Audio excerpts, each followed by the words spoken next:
と一瞬上脱いでも大丈夫ですか？あ、全然大丈夫です。じゃああかんって。花粉症でずっと家そうですよ締め切ね。ってて。窓開けるのきついんですよね。ちょ、見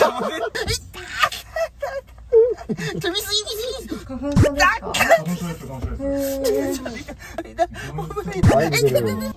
ちょ、ほんまに。ちょ、見すぎ見すぎ。今って言ったら、しんいちの顔見てもらって。今。はい。あ、いやいやいや。はい。あ、いやいやいや。バレてたよ。しんいちマジで気づいてないこれ。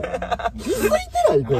いや、どうなん？ああ、なるほど。いや、おかしいけどな、おこれ。かしいよ。今日そう、部屋着やん。